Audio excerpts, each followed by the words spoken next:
senhores, boa tarde a todos, que Deus nos abençoe, nos sustente, nos conceda a sua paz e que tenhamos uma semana de tranquilidade, de muita harmonia. Eu evoco aqui as bênçãos de Joana d'Arc, o anjo tutelar desta casa, em favor de todos nós, e que as nossas necessidades sejam registradas, auscultadas e registradas no livro da vida e devidamente atendidas a contento no tempo e no espaço, conforme o merecimento de cada um. Eu desejo a todos muita paz, meus queridos. Eu gostaria muito de ter trazido um tema aqui bem difícil, científico, profundamente científico, que fosse tão difícil, mas tão difícil que nem eu mesmo entendesse.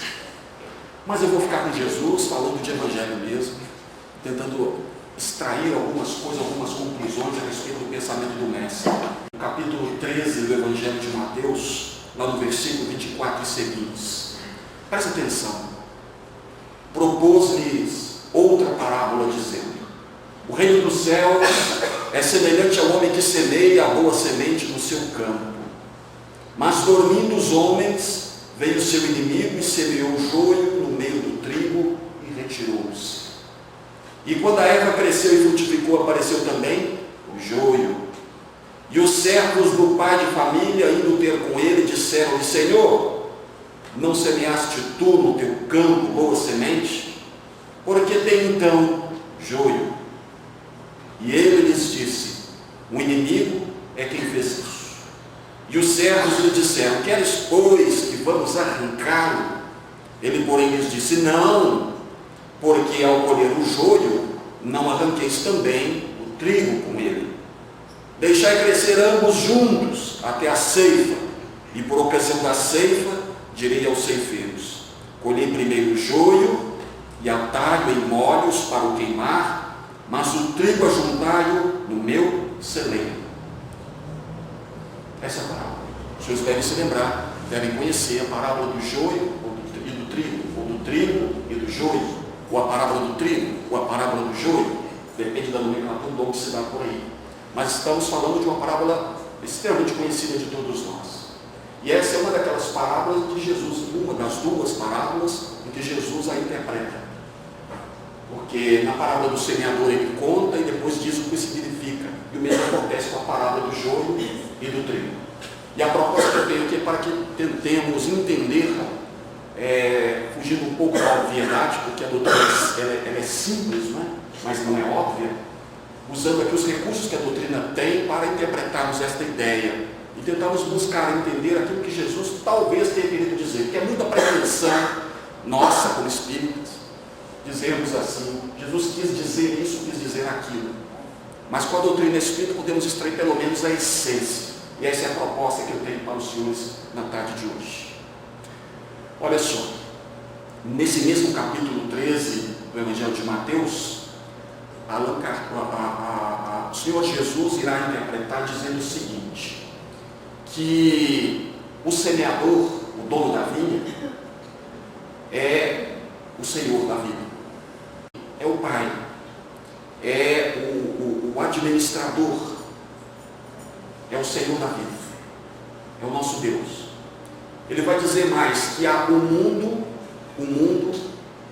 é a colheita, é o quintal, é a plantação, é o plantio. Então vejam que nós já temos aqui uma ideia interessante. Quando ele fala de colheita, de lavoura, quando ele fala do campo, ele está falando do mundo. Então não se trata de uma parábola que diz respeito tão somente ao aspecto individualista da nossa interpretação pessoal. É uma análise profunda que se dirige ao princípio da governança de Deus sobre toda a terra. É o Senhor da vida gerenciando o mundo. Vejam só. Obviamente podemos aplicar e devemos aplicar esses conceitos, essas ideias, esses símbolos da parábola à nossa vida íntima, ao nosso estado psicológico. Mas não podemos nos reter a isso porque se trata de uma análise que engloba ou que interpreta a gerência ou a governança de Deus em toda a terra. Então o campo é o mundo, segundo Jesus. A boa semente, o trigo, segundo Jesus, ele vai dizendo, são os filhos do reino. O joio, ou a má semente, são os filhos do maligno. O maligno foi aquele que entrou e semeou, não Noé enquanto dormia. Olha que interessante. Enquanto todos dormiam, o inimigo entrou, diz alguns textos, o diabo, Satanás. Vamos entender isso, cuidado. Não tomemos nada disso ao pé da letra. E que enquanto dormiam, foi semeada a semente, o joio no meio do trigo. Quando nós falamos aqui de sono, nós estamos nos referindo à invigilância das criaturas. Nos momentos de vigilância, nós temos a tendência, nós nos deixamos, digamos assim, nos deixamos influenciar pelo joio. Então o campo é o mundo, a boa semente, o trigo, são os filhos do reino, a má semente, o joio, são os filhos do maligno. E o maligno, segundo o texto, é o diabo. Olha só, a palavra diabo aqui deve ser muito bem entendida, hein? O diabo vem do grego, diablo, diablos. Diablos. É aquilo que separa. O contrário daquilo que separa é aquilo que junta. O que junta, o que separa é o diabo, o que junta é o simbólico. Se aquilo que separa é diabólico, o que junta é o simbólico, aquilo que reúne, aquilo que agrega. Vejam só, é a mesma ideia de dicotômica que nós vamos encontrar no sentido de joio e de trigo. O trigo são os filhos do reino. É a significação de tudo aquilo que transcende o aspecto meramente material da vida. Os interesses é a prevalência da matéria, o joio é a prevalência da matéria sobre o espírito. E o trigo é a prevalência do espírito sobre a matéria. É tudo aquilo que transcende o interesse meramente material da vida.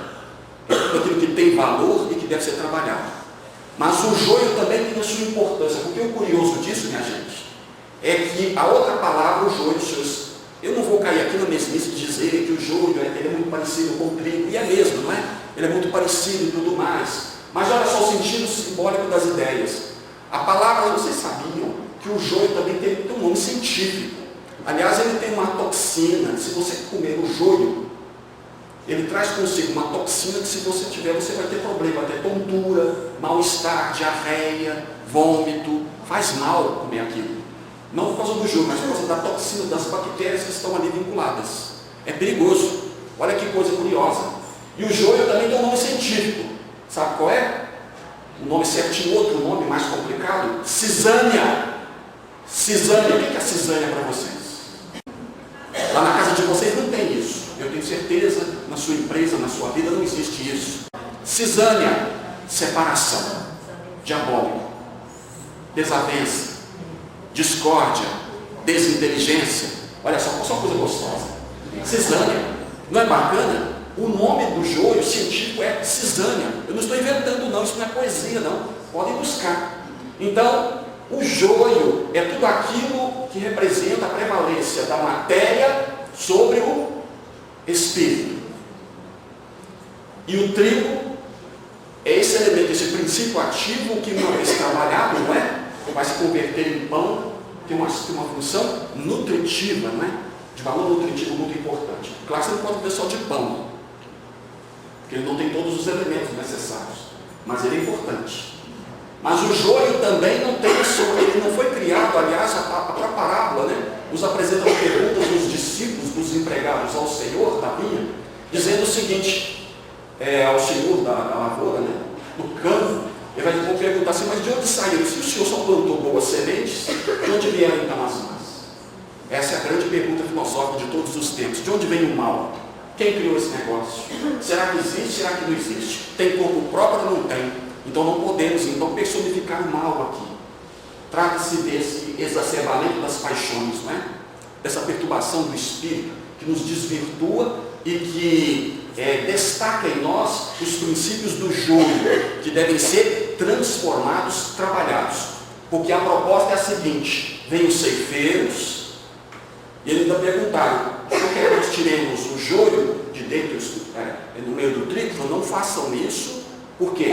Para que não corra o risco de, ao arrancar o trigo, não arranquem também o joio. Aí é prejuízo, não é?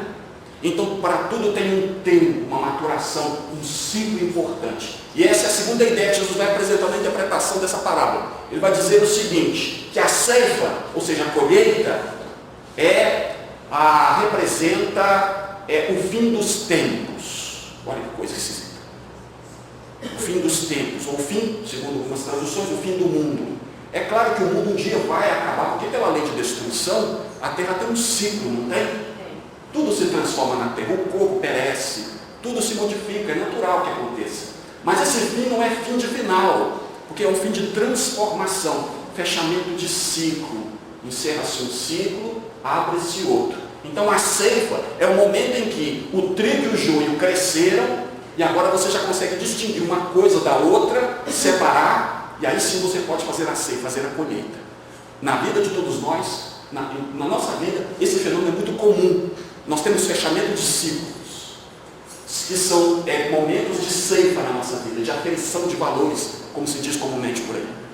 É o momento em que você já está, as coisas estão eclodindo, se manifestando, produzindo seus frutos, e você já consegue fazer a distinção, e aquilo que não serve deve ser erradicado. A vida é expert nisso, não é? Para exaltar aquilo que temos de bom, mas também para extrair aquilo que não é tão bom assim em nós. Porque aquilo que não é tão bom, ou nós retiramos por vontade própria, né, pelo esforço do bem, porque o bem anula o mal, ou a própria vida se encarrega fazendo assim com a gente, não é? Faz assim. Se você duvida, aqueles que já viveram um pouco mais sabem muito bem do que eu estou falando. Aquilo que não presta pode ser cobrado mais cedo ou mais tarde. Então é o momento da ceifa. E quem são os ceifeiros? Porque lá na lavoura você tem, na colheita, né, no campo, que é o mundo, você tem ali os ceifeiros, aqueles que fazem a colheita. Que interessante. Não é o filho do homem, não é o Senhor da vida que faz o processo. Diretamente, obviamente. São ceifeiros. Sabem quem são? Jesus diz, são os anjos. Bom, nós temos duas ideias, anjos e diabos. O diabo aqui é aquela ideia de separação. Isso vem também, buscando aqui o hebraico, né? Satã, ou Satanás, por exemplo, que é um nome que todo mundo abomina, né? Muita gente abomina por preconceito, por questões teológicas. É aquele que é o adversário. Tudo aquilo que é adverso, que se opõe, ele tem um caráter satânico, nesse sentido. No bom sentido, vamos dizer assim. E o anjo, o que ele seria? Seria uma criação perfeita de Deus, ao contrário de nós que somos criados simples e ignorantes, a gente tem que passar por essa peleja toda, lutar, batalhar, não é? Para poder chegar à perfeição. E os anjos seriam aqueles seres criados, alados, né? Bonitinhos e perfeitos, translúcidos e transparentes, prontos e acabados, e que desfrutam da felicidade por toda a eternidade. E o que sobra para a gente é a desgraça, é o trabalho, a peleja, a luta. É assim? Não é assim. Os anjos são espíritos, a doutrina espírita também nos ajuda. E no livro dos espíritos, nós temos o conceito de anjo. O anjo é um espírito que também foi criado simples e ignorante, que trabalhou, que se esforçou e chegou à perfeição, pelos seus méritos, obviamente também pelo apoio, né, da própria caminhada evolutiva que Deus consagra a todos nós. De tal modo que todos nós estamos destinados à angelitude. Naquela questão 540 do livro dos Espíritos, Allan Kardec diz assim, os Espíritos, em resposta a Allan Kardec, dizem que tudo na natureza se encadeia, desde o átomo ao arcanjo, que começou por ser átomo. Não é que ele foi átomo, por ser, através de, ele passa pelo princípio material, ele passa pelo joio, não é? Eclode e se transforma. E a parábola se encerra dizendo o seguinte, que quando o trigo e o joio já estão amadurecidos, crescidos, você consegue distingui-los. Chega o momento então da ceifa, fechamento de ciclo, encerramento do mundo, fechamento. E nesse momento você recolhe o que é primeiro? Olha aqui diz a parábola. Você recolhe o joio em molhos primeiro. Que coisa engraçada. E você os ata e os queima. E o trigo você os recolhe e guarda nos celeiros do Senhor da vida. Olha que interessante. Então, no processo de ceifa, o que você recolhe primeiro? Na parábola? O joio. Você reúne também em molhos. Você não colhe um por um. Você junta tudo de uma vez em molhos, forma unidades. Unidades. Por que será, hein? Você já assistiu aqui, eu não sei se é da época de vocês, o desenho Thundercats? Alguém conhece? Já ouviu falar disso? Já ouviu falar? Thundercats? É um grupo de gatos, né, vindo de outro planeta que veio para a Terra. E eles eram liderados por um gato maior, chamado Lion. E ele tinha uma espada, não é? A espada chamada de quê? Olho de Tandera. Olho de Tandera. Céu, você está ficando doido, eu não estou entendendo nada. Você está meio maluco, não é? Olha só, nós vamos ter que aplicar aqui o olho de Tandera. O olho de Tandera lá do lar, sabe para que servia? Era um instrumento mediúnico. Olha que interessante. Você está ficando doido, Celso? É um instrumento mediúnico que dava a ele clarividência, visão além do alcance. Ele via as coisas no tempo e no espaço. Isso lembra muito mediunidade, não lembra não? Clarividência, viajora. O Chico tinha isso. É o olho de Tandera. Ele conseguia ver o presente, o passado e o futuro, compreende? Você dessa época, deve se lembrar dos Thundercats, não lembra? Olho de Tandera, ele gritava Thunder, Thunder, Thunder 3 vezes, né? A espada se desenvolvia, tinha uma visão e com aquilo ele combatia o mal. Olha que curioso como as coisas são interessantes, né? Tem a ver com o sentido, com a música que fazemos na interpretação das ideias. Nós vamos ter que aplicar aqui o olho de Tandera. Vamos ter que ter visão além do alcance. E para isso nós temos. E qual é o olho de Tandera aqui que nós vamos usar? Doutrina espírita. É a espada poderosa. Entende? Que separa as coisas, que nos faz entender as coisas. Quando ele manda recolher primeiro na ceifa, recolhe primeiro o quê? O joio em molhos e queima. O fogo significa o quê? Transformação, modificação de estado, né? Você sai de um estado material para outro. E é um processo de quê? De transformação e de extinção. Você extingue o que não presta e transforma o que presta. E o mais interessante é que o joio, quando queimado, pode ser inclusive para forjar o quê? O pão do trigo. Não é assim? Então na natureza nada se perde, como Deus é poderoso. Ele é capaz mesmo de usar até aquilo que não presta para fazer o melhor na vida dos outros. Até o mal que praticamos, até o mal em que nos satisfazemos, pode ser um instrumento de transformação da alma humana. Não que Deus tenha criado o mal, ou que com ele se compraza, ou que ele seja necessário, mas ele é útil, e Deus sabe usar muito bem esses recursos. E aquilo que às vezes que nós consideramos, obviamente, podemos entender também, não é? Que algumas coisas podem ser muito ruins, mas na verdade podem ser muito boas. E aquilo que consideramos como sendo mal, o que é ruim, pode ser muito bom no fundo. No fundo, porque os resultados podem ser muito positivos. Então Deus transforma todas as coisas. Mas vamos lá, voltando. Por que você recolhe primeiro o joio? Na sua vida, olha só, vamos fazer aqui, vamos buscar a sua existência.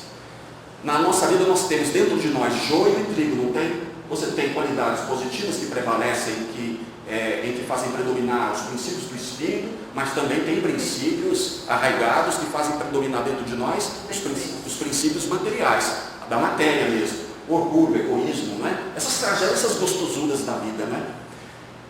Nós temos isso dentro de nós, é uma luta constante. E chega um momento que você tem que fazer a aferição de valores. Quando você conhece a doutrina espírita, você tende o quê? A fazer essas mudanças. Ou quando você tem um pouco de lucidez, de entendimento, de percepção, você então é chamado pela própria consciência, não é ninguém que te obriga. Pode até ser a dor.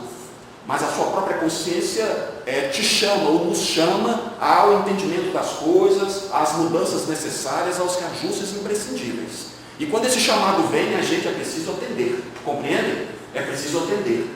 Mas quando você faz essas mudanças, a partir do bem que você traz, a partir do trigo que existe em você, você não pode negligenciar o joio que existe dentro de você.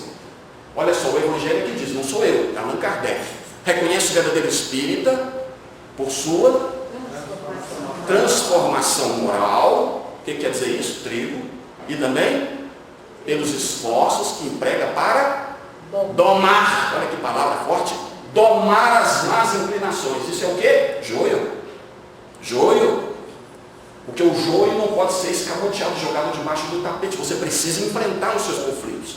Eu conheço indivíduos que fundaram centros espíritas, tem título de espírita, trabalha com espírita, convive, escreveu, trabalhou, faz campanha do quilo, leva a cesta básica, faz caridade, ajuda todo mundo, mas termina o dia com depressão. Conheci fundadores de instituições de caridade, de instituições, de centros, creches, orfanatos e tudo mais, ajudando crianças, adolescentes, idosos, e que termina um dia em estado, terminar a existência em estado profundo de quê? de depressão, de melancolia, até pensando em suicídio. Ué, que coisa que ele pensa? Que doutrina é essa? Agora você me explica, eu vou falar como os evangélicos. Como é que o seu Deus explica isso? Como é que é isso, gente? Você faz o bem, faz tudo certinho, não é? Parece que está tudo bem, você mora aqui dentro, mas os conflitos estão à tona. Você tem qualidades? Tem qualidade, porque você é filho de Deus, mas também tem joio. E não adianta combater, sofisticar o trigo dentro de você, porque ele é importante, se você também não tem um olhar cuidadoso e cauteloso, vigilante, sobre o joio que está dentro de você. Então é preciso cuidar do joio que existe dentro de nós. Há muita gente hipócrita. A gente, quando chega à doutrina espírita, a gente tende assim a fazer mudanças, né? E os outros que nos olham falam assim: nossa, como ele é bom, como os espíritos são caridosos, ele tem isso, ele tem aquilo, ele faz a caridade, ele faz o bem. Mas ninguém sabe a luta que é, porque você precisa se transformar pelo trigo que tem, mas também tem que estar de olho no joio que há dentro de você. E muitas vezes, para conseguir se desenvolver no trigo das qualidades, você precisa trabalhar com o quê? Com o joio das suas dificuldades, dos seus desafios. Enquanto você não destrava o joio, o trigo não aparece. Você luta, peleja, né? Está buscando ser melhor, mas você tem que ter também um olhar misericordioso sobre o seu joio. Eu conheço pessoas que têm depressão crônica. Celso, eu não consigo, eu tomo os remédios, eu faço tudo, né? Estou fazendo minha luta. Continue se tratando, tomando seu remédio, tomando as pílulas, fazendo a sua terapia cognitivo-comportamental, buscando seu psicólogo, seu psiquiatra. Faça o bem, faça a caridade, faça alguma coisa, entendeu? Converse, é preciso, ele faz tudo isso, mas ele, mesmo assim, às vezes, ainda sofre desses ataques, né? Tem esses estados, desses transtornos, crises, que o maltratam bastante. Eu tenho recomendado a esses amigos que, se tiverem a consciência tranquila, que busquem pelo menos conversar com sua própria dor, com suas culpas, com seu joio interior, falando assim: olha, eu sei que eu cometi erros, eu trago culpas do passado, mas estou me esforçando, eu também sou filho de Deus. Olha a depressão, quando você vier, chega de mansinho, não chega de uma vez não, tem um pouco de paciência comigo, vamos conviver, entende? E vai se tornando e vai trabalhando. Eu gosto muito das pessoas do campo. Existem pessoas que têm, por exemplo, alergia, né, a determinadas plantas.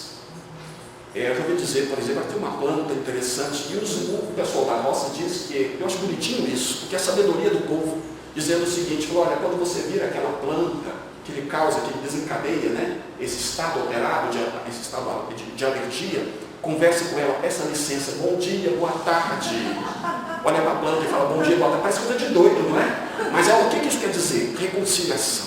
Você está trabalhando com o joio, porque esses estados não são apenas alteradas, essas enfermidades, não são apenas doenças que se explicam geneticamente, porque é a alma que traz em si os germes, né, dessas patologias que precisam ser trabalhadas. São culpas, ressentimentos, ódios. Mas tem gente que prefere o bisturi a ter que perdoar, não é? Eu não perdoo a nem nessa e nem na próxima.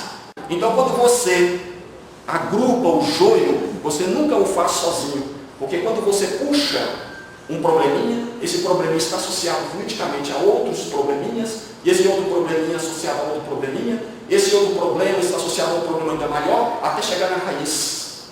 Então você nunca faz essa colheita do joio de forma individual, ele é sempre em molhos, porque por afinidade ele atrai outras questões que você também precisa resolver. Então olha só, a proposta de Kardec é muito boa. Reconhece o verdadeiro espírita por sua transformação moral e pelos esforços que emprega para domar suas más tendências. Então a ceia é o fechamento de ciclo, eu disse, não disse? Fechamento de ciclo. Na nossa vida todos nós temos isso. Todos nós passamos por isso. Fechamento de ciclo. O Espírito de Verdade, inclusive, ele diz isso no capítulo 6 do Evangelho. Ele diz assim: quando soar a hora do repouso e a trama da vida se vos escapar das mãos e os vossos olhos se fecharem para a luz, sentireis que surge em vós e germina minha preciosa semente. Ou seja, na vida nós temos ciclos. Você tem o ciclo da juventude, o ciclo da infância, não é assim? Tem o ciclo da vida do idoso, o ciclo da vida na terra. Você vai desencarnar. Você sabia que você vai desencarnar? Vai desencarnar, é fechamento de ciclo também. E tem o período no além, A dor que você está enfrentando agora é um ciclo que se fecha, pode estar fechando, e vai passar, aguenta firme, fica firme, compreende? Fechamento de ciclo. É tão interessante que a gente tem essa necessidade de controlar o tempo, não tem? Eu, por exemplo, quando estou, não sei com vocês, se você está, por exemplo, numa clínica médica, num consultório esperando atendimento médico e não passa de jeito nenhum aquele tempo, você começa então a contar as pessoas que estão no ambiente, quantas cadeiras tem, você olha quantas, o que tem ali, você olha nos quadros, como é que ele é, quantos quadros tem, quantas pessoas entraram, quantas pessoas saíram. É uma forma de controlar o tempo. Ou seja, a nossa consciência na Terra, ela tende a o quê? Abrir e fechar ciclos constantemente. Ela faz isso computando o tempo. Nós fazemos isso através dos calendários, não é? O calendário não é uma forma de fazer isso? Você está lá no consultório, daqui a pouco você está olhando o sapato da pessoa, está contando quantos ilhóis tem ali naquele tênis, naquele sapato, e começa a contar. É uma forma de controlar o tempo. Olha só, vou abrir um estudo para provar isso. Eu vou dizer o seguinte: eu não sei se vocês sabem, essa tendência que a gente tem de controlar o tempo é fechamento de ciclo, é disso que Jesus fala. Não é de destruição final da terra, de fim do mundo nesse sentido de destruição total. Claro que as coisas se transformam pela lei de destruição, mas são ciclos que se abrem e ciclos que se fecham na nossa vida. E quando chegam essas etapas, nós temos que ter muita atenção, ter muita calma, muita paciência, que é o momento de quê? De ceifa, de avaliação, de depuração, de recolher o joio, não é? Recolher o trigo, guardar e queimar o joio que não presta mais. O passado já ficou. É curioso isso, porque eu não sei se os senhores sabem que o nosso calendário, só vou mostrar isso para vocês. O nosso calendário, antigamente, no período de Roma Antiga, ele só tinha 10 meses. 10 meses. E ele começava em março, sabiam disso? Começava em março. E era assim: marços, aprilis, maios, junos, quintilis, sextilis, setembro, 7, tá bom? Outubro, 8, outubro, novembro, 9, dezembro, 10. E aí mais tarde o tempo passou e eles modificaram esse calendário e acrescentaram mais 2 meses para fechar o ciclo da translação de translação da Terra. E colocaram mais 2 meses no final, tá, gente? Januário e fevereiro. Então janeiro e fevereiro ficava no final, não era no início. E fevereiro só tinha 28 dias para fechar o ciclo, para fechar a contagem. Compreendem? Para fechar a contagem. Mas Júlio César, mas com o passar do tempo ainda, eles pegaram esses 2 meses últimos e passaram para frente. E aí ficou desse jeito aí. Januário, fevereiro, marços, aprilis e foi. Compreende? E foi mudando. E aí você não entende por que dezembro, que deveria ser 10, um 10º mês, ele é o 12º, por causa dessa bagunça aí. Júlio César, ele um dia, ele era um ditador, né, perene, vitalício, e ele queria ser homenageado, e para não ser esquecido pelos seus súditos, o que ele fez? Mandou alterar o calendário. E aí o que ele fez? Lembra do 5º mês, que era quintilis? Ele mandou trocar, agora vai chamar Július, em minha homenagem. E a ordem era a seguinte: era 31 dias, 31 dias, compreende? E o final, em fevereiro, 28, só que quando passou para frente, aí você não entende por que ficou essa bagunça. Então ele mandou trocar. Por ocasião do segundo triunvirato de Roma, Otávio, que era formado por Otávio, né, o Augusto, Lépido, quem mais? Marco Antônio.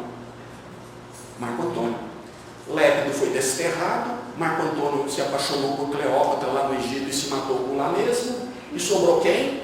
Otávio, o Augusto, que tinha um tio, Augusto. E aí ele pensou: se Júlio César tem um mês para ele, eu também quero. Eu que mando. Ele foi o primeiro imperador no período romano, no período do Império, né, gente? E eu quero um mês para mim também. E aí o sextilis, lembra? Quintilis agora é julho. Aí vinha o sextilis, que era o 6º mês, mandou tirar o sextilis. E aí botou Augusto, em homenagem a Otávio. Entende? E mais, o sextilis, que agora era agosto, só tinha 30 dias. E ele falou: se Júlio César, se o mês de julho tem 31, eu também quero ter 31 dias. E aí você fica por entender por que julho e agosto tem 31 dias, minha gente. Sabe por quê? Por causa desse povo. encrenca. Por quê? Mania de controlar o tempo. Entende? Para não ser esquecido. Então, se um dia, se você não quer ser esquecido, mude o calendário em sua homenagem, tá certo? Faça as modificações, porque ninguém vai te esquecer. Vai ficar um pouco bagunçadinho, né? Por causa da história. Vocês estão entendendo? É essa mania que o homem tem de controlar o tempo. Então, quando Jesus disse o seguinte, que a ceifa é o fechamento de ciclo, quando ele fala que é o encerramento, é o fim do mundo, nós estamos falando de quê? Fechamento de ciclo, que se fecha e que se abre. E quem são os ceifeiros? Quem faz o serviço? Os anjos. Lembra dos anjos? Quem são os anjos? São espíritos criados por Deus, não é? Que se submeteram às provas e às expiações, aos trabalhos e chegaram à perfeição. Então vejam só, Deus tem prepostos. Olha que interessante. É muito interessante essa parábola, sabe por quê? Porque ela fala de gestão, de administração planetária, de governança planetária, minha gente. Jesus não podia falar muito naquele tempo a respeito disso. Hoje nós sabemos um pouco que Ele é o quê? Ele é o grande governante do nosso planeta, não é o Cristo? Mas Jesus não podia falar muito sobre isso, e Ele está apresentando essa parábola para mostrar que existe controle sobre os processos da vida e da morte na Terra. Que essas lutas que nós vemos por aí estão sob controle, não nos desesperemos. Eu sei que o Rio Grande do Sul está passando por grandes dificuldades, não é? O Oriente Médio também, estamos aí na vizinhança de uma possível terceira guerra mundial, sabe-se lá o que vai acontecer. Mas eu garanto aos senhores, existe governo na Terra. Os maus não prevalecerão. Todos serão chamados à prestação de contas. Compreende? Então, os ceifeiros são aqueles que fazem o que? A colheita, no fechamento do ciclo. Será que isso é verdade mesmo? Será que a doutrina espírita pode nos ajudar? Allan Kardec, no Evangelho segundo o Espiritismo, no capítulo 9, ele mostra a presença, ele denuncia, né, por meio de indícios, a presença de seres que, em nome de Deus, realizam na Terra o controle, a administração da justiça. A Terra não está Deus dará. Ela não está entregue à própria sorte. A parábola do joio e do trigo, ela nos ensina isso. Há uma administração planetária para todas as coisas. Confiemos, minha gente. Há um controle. Não há impunidade. Aqueles que acham que as coisas estão do jeito que estão e que não vão melhorar, enganam-se. Porque quando Deus diz basta, é basta. E o mal está delimitado, de alguma forma. Olha só, nesse capítulo 9, o Espírito Lázaro, olha que interessante. O Espírito Lázaro, no capítulo 9, no item 5, 8, melhor dizendo, ele diz assim, olha aqui, olha que coisa, presta atenção, eu tenho de cor. Olha a força, né? Porque eles pegam pesado, é chute na canela, olha que coisa esquisita.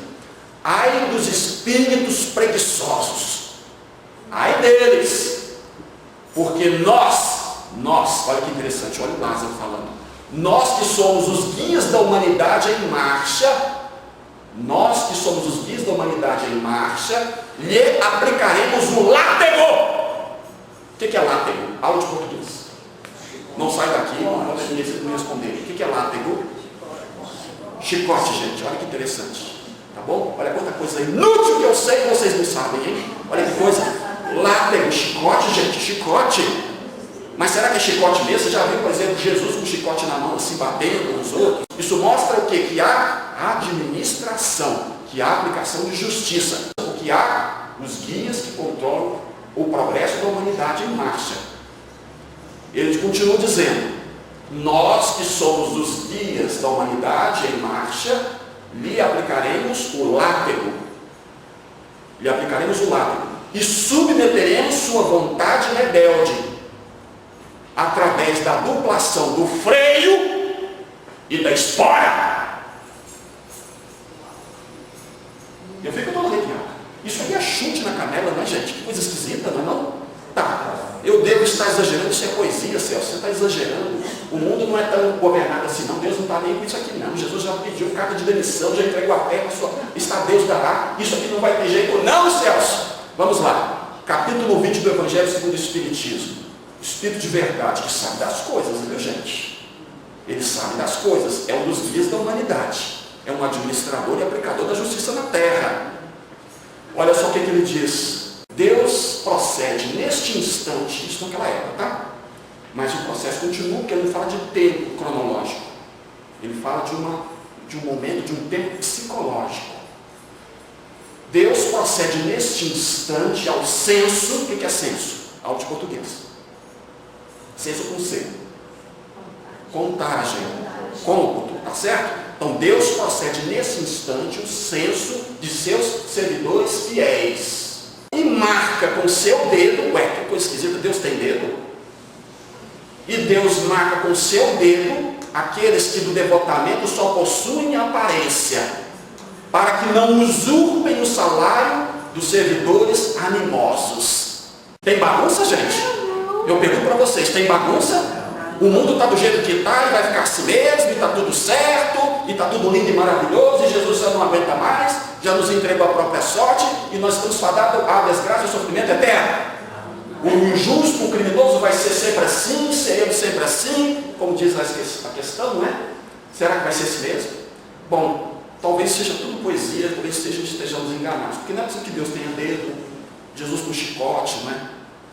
Já pensou o Joana Dark com o cavalo entrando aqui, com um chicote na mão, não é? Ou Jesus chegando perto de Deus e falando, não aguento mais essa terra.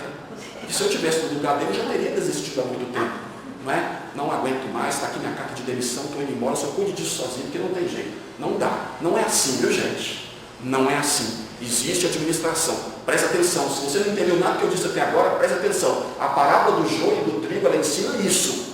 Governança planetária. É Jesus no controle. É Jesus no controle. E que bom que nós podemos inferir estas coisas, não é? Vejam só. No livro Estante da Vida, então.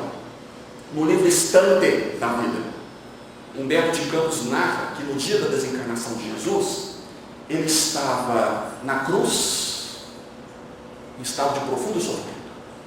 Jesus com os cabelos empastados de sangue, machucado, arrebentado. Eu não sei se o senhor sabe, o Chico viu, pela tela do seu psiquismo, pela clarividência viajoura, mostrado por Emmanuel, que Jesus na noite anterior do seu julgamento ficou na casa de Caifás sendo torturado a noite toda. Ele apanhou a noite toda, um inocente. E batiam nele com sacos de areia na ponta, para não deixarem marca. E aquelas marcas, isso foi o Chico de que disse, nós temos as fontes, depois eu posso mostrar, tá bom? Porque todo mundo fala que o Chico disse, mas ninguém prova nada. Mas nós temos as fontes. Bateram nele e o Chico viu isso. Isso não está em lugar nenhum. E ele então foi fazendo uma hemorragia interna. E ele apanhou muito. Sofreu muito naquela noite. E no dia seguinte, quando foi levado, condenado e levado à crucificação, ele não durou 2 minutos na cruz, gente. Não suportaria muito tempo. Eu não sei se os senhores sabem que os romanos, a morte por crucificação não é fácil. Não é simples. Porque a pessoa vai arriando na cruz, ladrões, criminosos, vai arriando, e há uma compressão dos músculos peitorais e a pessoa morre por asfixia. Uma morte dolorosa. Você já foi crucificado antes? Já foi? Moralmente falando? Talvez, né? Vamos pensar. Mas a cruz ali é de redenção, hein, gente? Isso é outra ideia, mas é um assunto para outro dia. A gente pode conversar sobre isso depois. Então ele vai sofrendo uma compressão e desencarna por asfixia. Jesus não passou por isso. Ele já estava em estado de hemorragia interna profunda, não suportou e já desencarnou ali. Quando a pessoa demora muito a desencarnar na cruz, eles fazem um processo, me desculpe aqui, eu estou sendo muito tétrico, né? Mas os romanos faziam um processo chamado de crucifrágio, que é quebrar os joelhos da pessoa, que aí ela ria, literalmente, e aí ela morre mais cedo. Mas Jesus não precisou de nada disso, porque ele já estava semi-morto, não suportou. Com os cabelos empastados de sangue, machucado, arrebentado, nos últimos minutos, que abriu-se uma luz dos céus sobre a cruz de Jesus. Uma luz espiritual, viu? Naquele 13 de Nisan. A cidade de Jerusalém estava cinza, aquela poeira horrorosa. A cidade chorava, porque se aproximava uma tempestade muito forte. Parece que a cidade estava chorando, né, pelo crime que estavam cometendo contra Jesus. Um inocente. Aquela luz se abre do céu sobre a cruz, ou da cruz para o céu, diz o Humberto de Campos, e começam a descer por ali anjos. Humberto de Campos usa essa palavra, anjos. Anjos, eles não têm nomes, eles trazem como nome qualidades morais. Segundo Humberto de Campos, desceu os anjos do afeto, que ficavam rodopiando a cruz de Jesus e afagando Jesus, né? Dando-lhe reconforto e tranquilidade naquele momento. Isso aos olhos espirituais. Desceram também os anjos da harmonia, tangendo instrumentos invisíveis, recitando com récitas, né, poéticas e belas melodias que os ouvidos humanos jamais poderiam ter ouvido, para harmonizar aquela miséria que a terra, que os homens estavam fazendo ali, para harmonizar o ambiente. Desceram também os anjos do carinho, que faziam, que passavam unguento, substâncias espirituais, não é? Para a atenuação das dores, para o trato das feridas de Jesus naquele instante, quando ele estava na cruz. Mas desceram também, olha que interessante, desceram também os anjos da justiça, mostrando que não há bagunça na terra.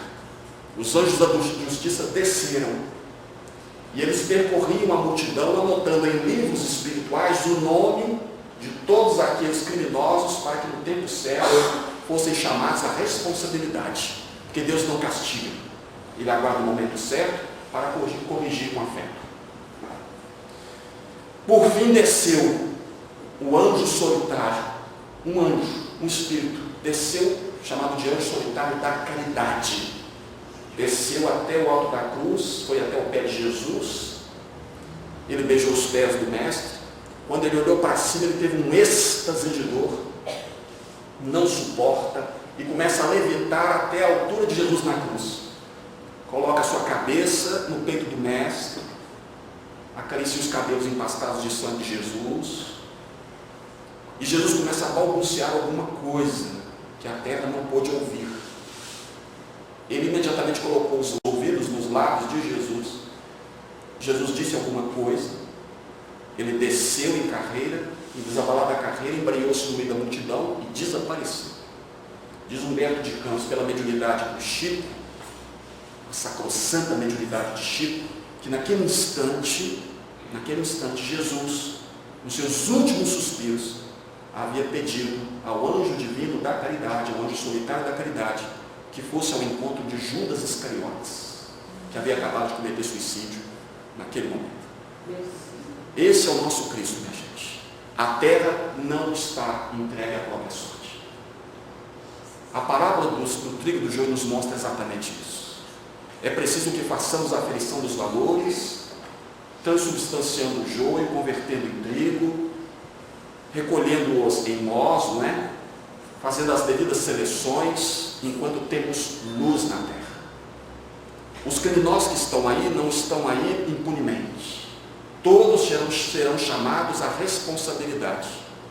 Mas as vítimas que foram consideradas bem-aventuradas, né, os sofredores que foram considerados bem-aventurados por Jesus, no seu grande sermão, também haverão de ser cultivados no silêncio dos seus pensamentos. E a terra haverá de se transformar para melhor. Está difícil, mas vai passar. Suportemos, aguardemos, porque o que há de vir é muito melhor do que está acontecendo agora. E Jesus jamais nos abandonará, e Deus sempre falará por último.